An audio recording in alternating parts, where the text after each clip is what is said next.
সব চুলকানির সমাধান মলম মাত্র একটা, দাম কত? 20 টাকা হচ্ছে এখন। আমরা ছোটবেলায় শুনছি 2 টাকা 2 টাকা 2 টাকা। পাগলা মলম। কি বলেন? কি বলুন? কি বলুন? পাগলা মলম। এই পাগলা মলম যদি দেয়, দেখবেন হাজারো টাকার ওষুধ খাইছেন সারে নাই, কিন্তু 20 টাকার পাগলা মলম আপনার খাওয়া শেষ করে দিচ্ছে। হাজারো মানুষের কথা শুনছেন, কাজে লাগে নাই। আজকের একটা পাগলা মলমের একটু খালি ছোটা, এমনও হইতে পারে আপনার জীবনের সমস্ত খাওয়াটা ভালো করে দিতে পারে। এই জন্য চুলকাইলেও জ্বললেও পাগলা মলম যেগুলো দিতেছি মাঝে মাঝে এগুলোকে শ্রবণ করার চেষ্টা করে, ফায়দা হবে। কি ঠিক না? আল্লাহ আমাদের কথা বলার তৌফিক দান করুন, শোনার তৌফিক দেয়, বলেন আমিন। তাহলে সমাজে মানুষ আছে, মুসলমান আছে, কিন্তু মুসলমানের ভিতরে ইসলামের বাকি কোনো কিছু নাই, সব শেষ। যার কারণে মুসলমান আছে, মসজিদে মুসল্লি নাই, মুসলমান আছে, জিকির নাই, মুসলমান আছে, ঈমান নাই। এটা হচ্ছে মুসলমানদের বর্তমান হালত। যার কারণে মুসলমানরা আজকে সব জায়গাতেই পরাজিত, শুধুমাত্র ঈমানের দুর্বলতার কারণে, এছাড়া অন্য কোনো কারণ। আমি আপনাদের সামনে যে আয়াতে কারিমা তেলাওয়াত করেছি, এটা তো অনেক মানুষ পারেই না, অথচ এটা একটা জরুরি বিষয়। রাসূল সাল্লাল্লাহু আলাইহি ওয়াসাল্লাম এই জিনিসটাকে বান্দাকে বেশি বেশি করতে বলছেন, শিখতে বলছেন। কোরআন শরীফের ভিতরে সব সূরার প্রত্যেকটা জিনিস আল্লাহ পাক যখন যেটা সৃষ্টি করেন, ওটার ভিতরে যেকোনো একজন দাবি থাকে। যেমন গোটা মানব জাতির ভিতরে সবচাইতে শ্রেষ্ঠ মানবকে একটু বলেন তো? মুহাম্মদুর রাসূলুল্লাহ সবচেয়ে শ্রেষ্ঠ মানুষ। অথচ হাজার কোটি কোটি মানুষ, এই কোটি মানুষের ভিতরে শ্রেষ্ঠ মানুষ মুহাম্মদুর রাসূলুল্লাহ। এই দুনিয়াকে আল্লাহ পাক যখন সৃষ্টি করেছেন, এত সৌন্দর্য আল্লাহ পাক দান করেছেন গোটা দুনিয়া। এই গোটা দুনিয়ার ভিতরে সবচাইতে শ্রেষ্ঠত্বের অধিকারী 2টা জায়গা বানাইছেন, একটা হচ্ছে মক্কা, আরেকটা হচ্ছে মদিনা। সবচেয়ে শ্রেষ্ঠ নবীও যাকে বানিয়েছেন তিনিও হলেন মুহাম্মদুর রাসূলুল্লাহ সাল্লাল্লাহু আলাইহি ওয়াসাল্লাম। একজনের উপরে আরেকজন শ্রেষ্ঠ। আল্লাহ পাক ফেরেশতা বানাইলেন কোটি কোটি ফেরেশতা, কত ফেরেশতা গোনার মতো সামর্থ্য আমাদের নাই। তবে রাসূল বলেন, আসমানে যেই ঘর আছে আল্লাহ পাকের বাইতুল মামুর, এই বাইতুল মামুরটা প্রত্যেকদিন 70,000 ফেরেশতা তওয়াফ করে। যে একবার তওয়াফ করছে সে জিন্দেগিতে আর কোনোদিন সুযোগ পাবে না।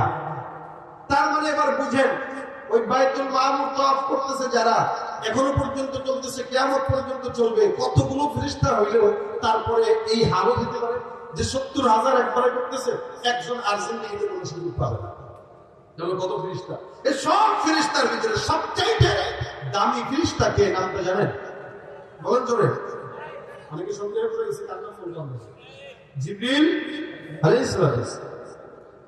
জিবরিল কেন দামি? তারও কারণ আছে। মুহাম্মদুর রাসূলুল্লাহ কেন দামি? এটা আমরা জানি। মক্কা মদিনা কেন দামি? এটাও আমরা জানি।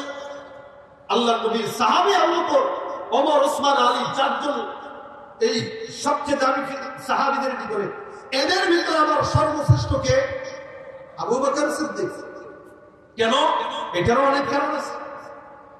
আল্লাহ পাক রব্বুল আলামিন 12টা মাস সৃষ্টি করলেন। এই 12 মাসের ভিতরে সর্বশ্রেষ্ঠ মাসটাকে আল্লাহ পাক দামি বানিয়েছেন, সেটার নাম কি? রমজান মাস। এরপর আল্লাহ পাক রব্বুল আলামিন সপ্তাহের 7 দিন সৃষ্টি করলেন 7টা নাম দিয়ে। এই 7 দিনের ভিতরে সবচেয়ে দামি দিন কোনটা?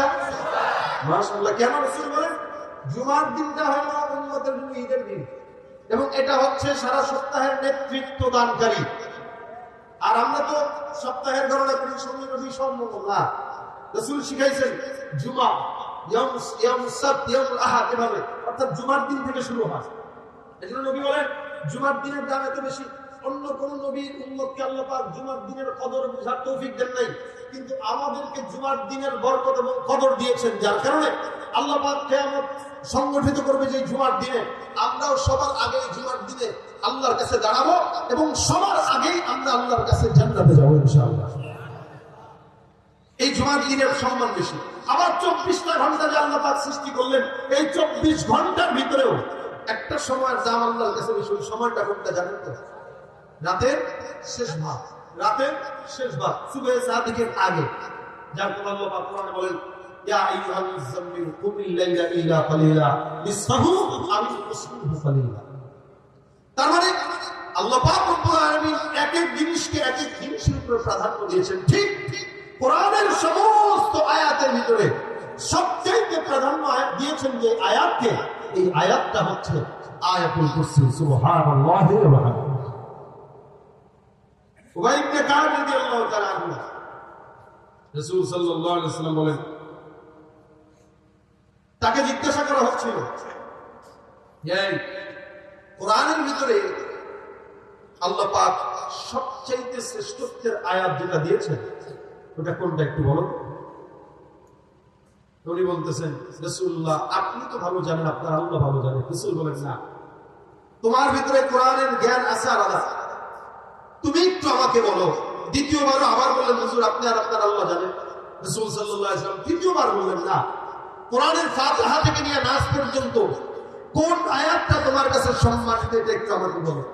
তখন তিনি বললেন, আমার দৃষ্টিতে কোরআনের সবচেয়ে দামি আয়াত হচ্ছে আয়াতুল কুরসি। রাসূল সাল্লাল্লাহু আলাইহি ওয়াসাল্লাম বলেন, হ্যাঁ তুমি সত্য কথা বলেছো। আল্লাহ পাকের কাছে কোরআনের সূরা ফাতিহা থেকে নিয়ে নাস পর্যন্ত সবচেয়ে দামি আয়াত আয়াতুল কুরসি, যেটার শুরুতে আল্লাহ পাকের পছন্দের দুইটা নাম আছে। কি? আল্লাহু লা ইলাহা ইল্লা হুয়াল হাইয়ুল কাইয়্যুম। এই হাই আর কাইয়্যুম আল্লাহর নবী দোয়া শিখায় দিলেন। রাসূল সাল্লাল্লাহু আলাইহি ওয়াসাল্লাম যুদ্ধের ময়দানে সাহাবাক বাইনা চলে গেলেন। আল্লাহর নবী সাল্লাল্লাহু আলাইহি ওয়াসাল্লাম মসজিদের মধ্যে সিজদারত অবস্থায় আছে। আসমানের রবের কাছে রাসূল সাল্লাল্লাহু আলাইহি ওয়াসাল্লাম বারবার দোয়া চান আর ডাক দিয়া বলেন এই দুইটা শব্দ, ইয়া হাইয়্যু ইয়া কাইয়্যুম, ইয়া হাইয়্যু ইয়া কাইয়্যুম। পয়গম্বর আসমানের রবের কাছে বারবার এই দুইটা নাম ধরে ডাক দেয়। সাহাবা বাইনা কিছুক্ষণ পর দেখে যায়, আবু বকর সিদ্দিক কিছুক্ষণ পর দেখে যায়, আবার কিছুক্ষণ পরে আসে, তাকায় দেখে আমার পয়গম্বর বারবার ইয়া হাইয়্যু ইয়া কাইয়্যুম বলে আল্লাহর কাছে যায়। রাসূল সাল্লাল্লাহু আলাইহি ওয়াসাল্লাম বলেন, হে সাহাবায়ে কেরামের দল, এক সাহাবী নামাজরত অবস্থায় পয়গম্বর দেখলেন মসজিদে নববীতে নামাজ আদায় করতেছে। নামাজের পর সুন্দর করে হাতটা উঠে বারবার দোয়া করে, ইয়া হাইয়্যু ইয়া কাইয়্যুম বিরহমাতিকা নাস্তাঈন। এই দুইটা নাম নিয়ে সাহাবী আল্লাহর কাছে চায়। রাসূল ডাকতে বলেন, সাহাবায়ে কেরামের দল, এই সাহাবীটা যে দুইটা নাম নিয়ে মালিকের কাছে হাত তুলে ডাক দেয়, আমি পয়গম্বর ঘোষণা করলাম এই দুইটা নাম মালিকের কাছে এমন প্রিয়, কোন বান্দা যখন এই দুইটা নাম নিয়ে আল্লাহ পাক রব্বুল আলামিনের কাছে চায়, আমার আল্লাহ পাক ওই দুইটা নাম উচ্চারণ করে ওই বান্দার সব চাওয়াগুলোকে আল্লাহ পাক পূরণ করে দেয়। এটা এমন একটা নাম, এজন্য আমরা দোয়া চাই আল্লাহর কাছে, ইয়া হাইয়্যু ইয়া কাইয়্যুম বিরহমাতিকা নাস্তাগীথ, ইয়া হাইয়্যু ইয়া কাইয়্যুম বিরহমাতিকা নাস্তাগীথ। বারবার মালিকের কাছে দুইটা নাম, মানে উলামায়ে কেরাম বলেন এই আয়াতুল কুরসিটা হলো ইসমে আযম। ইসমে আযম কেন? এটা করে কোন বান্দা যদি আল্লাহ পাকের কাছে যায়, আল্লাহ পাক বান্দার মনের সকল আশাগুলো পূরণ করে দেয়। সুবহানাল্লাহ।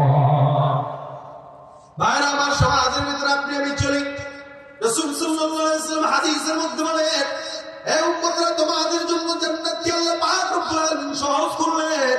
কেমন সহজ করলেন তোমরা জানো? দুনিয়ার জমিনে বান্দারা কষ্ট করবে, শেষ জামানার বান্দারা বেশি বেশি ইবাদত করা সম্ভব না, কারণ দুনিয়ার জমিনের দিকে আমরা সবাই ঝুঁকে গেছি, যার কারণে হালাল বান্দারা হারামের দিকে দৌড়ায়, যার কারণে বান্দা